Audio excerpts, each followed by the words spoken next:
সন্মানীয় প্ৰমোদ বড়ো ডাঙৰীয়া বেলেগে কি কয় নাজানো মোৰ ফালৰ পৰা মই এখেতক চেলুট দিওঁ কিন্তু সেইটোও দেখিবলৈ বেয়া নিজৰ চৰকাৰৰ লিডাৰক নিজে চেলুট কৰিছে বুলি কিন্তু সমাজৰ হৈ পেলাই মই কথাটো ক'ব বিচাৰিছোঁ হাগ্ৰামা ডাঙৰীয়াৰ নেতৃত্বত মই য'ত নেকি লেনে ৰেভিনিউটো চম্ভালিবৰ কাৰণে সন্মানীয় প্ৰমোদ বড়ো ডাঙৰীয়াই মোক দায়িত্বভাৰ দিছে গতিকে এখেতৰ নিৰ্দেশ মৰ্মে আমাৰ ডিপাৰ্টমেণ্টৰ পৰা আমি আজিলৈকে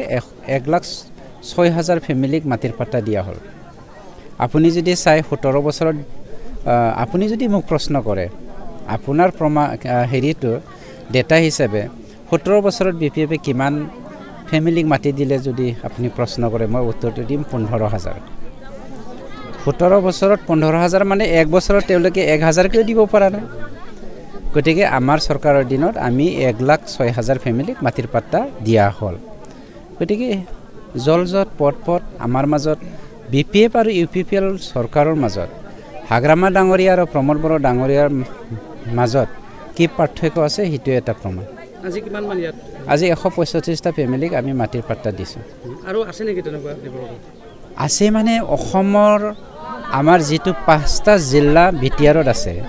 সেই 5টা জিলাৰ যিমানখিনি মাটিৰ সমস্যা আমি সমাধান কৰিবৰ কাৰণে আজি প্ৰস্তুত হৈ আছোঁ যাৰ কাৰণে 5 বছৰৰ ভিতৰত মাটিৰ সমস্যা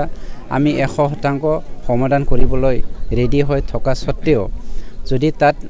মানুহটো 100% কোনো নিকা নহয় তথাপিও আমি 100% কাম কৰিবলৈ বিচাৰি আছোঁ আৰু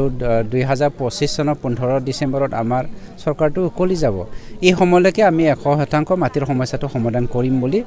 এতিয়া আমি কাম কৰি আছোঁ যি মাটিৰ সমস্যাৰ কাৰণে বড়ো অনাবড়ো পলিটিকেল পাৰ্টি সৃষ্টি হ'ল যি মাটিৰ সমস্যাৰ নাম লৈ পেলাই হীৰা চৰণীয়াই 10 বছৰ এমপি হ'ল হাগ্ৰামা ডাঙৰীয়াই 15 বছৰ চিফ হ'ল তেওঁলোকে আমাক মানে বঞ্চিত কৰাই তেওঁলোকে মানে ওপৰত উঠিব পাৰিলে আমাৰ বিটিআৰ অঞ্চলত মাটিক লৈ পেলাই বড়ো অনাবড়ো বড়ো মুছলমান বড়ো আদিবাসী যেন কোনো কনফ্লিক্ট নাহে বা ভেদভাৱ নাজাগে সেইটোৰ কাৰণে কাম কৰিবলৈ আমি সদায় আগভাগ লৈ আছোঁ আৰু ইয়াত আপোনালোকক বিশেষভাৱে আমাৰ মিডিয়া ফ্ৰেণ্ডসকলক ধন্যবাদ জ্ঞাপন কৰিছোঁ আপোনালোকে যিটো মেছেজ জনসাধাৰণৰ মাজত নিছে যিটো মেছেজ আমাৰ সকলো জাতি জনগোষ্ঠীক নিছে ইয়াতকৈ আৰু ডাঙৰ মানে দায়িত্বভাৰ লংটা আমাৰ অসমত বা বিটিআৰত বিচাৰি নাপায় লোকসভা নিৰ্বাচন লোকসভাটোতো আমি 1000% আমি আজি জিকিয়ে আছোঁ আমাৰ কথাটো হ'ল NDA চৰকাৰ আকৌ হ'ব NDAৰ এটা সংগী দল হিচাপে আমাৰ UPPL দলে MP এজন আমি পঠিয়াই দিম আমি যে যিকোনিবোৰ আমাৰ প্ৰশ্ন নাই আজিৰ দিনত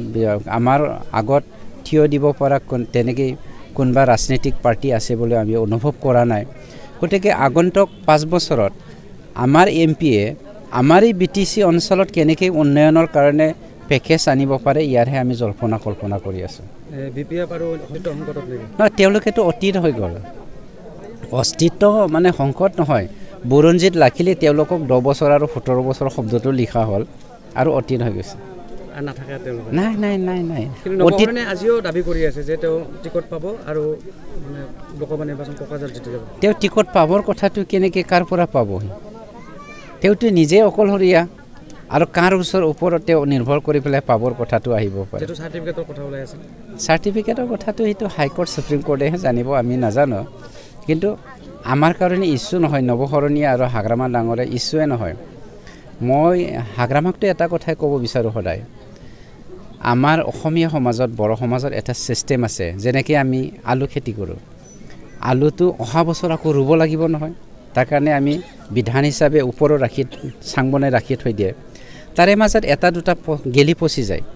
সেই গেলি পচি যোৱা আলুখিনি বাচি পেলাই পাবৰ কথাটো কেনেকৈ কাৰ পৰা পাবহি তেওঁতো নিজে অকলশৰীয়া আৰু কাৰ ওপৰত তেওঁ নিৰ্ভৰ কৰি পেলাই পাবৰ কথাটো আহিব পাৰে যেটো চাৰ্টিফিকেটৰ কথা ওলাই আছে চাৰ্টিফিকেটৰ কথাটো সেইটো হাইকোৰ্ট সুপ্ৰিম কোৰ্টেহে জানিব আমি নাজানো কিন্তু আমাৰ কাৰণে ইছ্যু নহয় নৱশৰণীয়া আৰু হাগ্ৰামা ডাঙৰীয়া ইছ্যুৱে নহয় মই হাগ্ৰামাকটো এটা কথাই ক'ব বিচাৰোঁ সদায় আমাৰ অসমীয়া সমাজত বড়ো সমাজত এটা ছিষ্টেম আছে যেনেকৈ আমি আলু খেতি কৰোঁ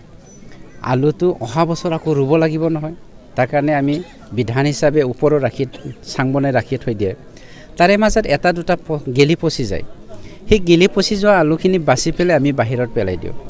এই বাহিৰত পেলাই দিয়া আমাৰ গেলা আলুটো সিহঁতে লৈ পেলাই নতুন এটা আলু গছ মানে হেৰি ৰুবলৈ কাৰণে প্ৰস্তুত হৈ আছে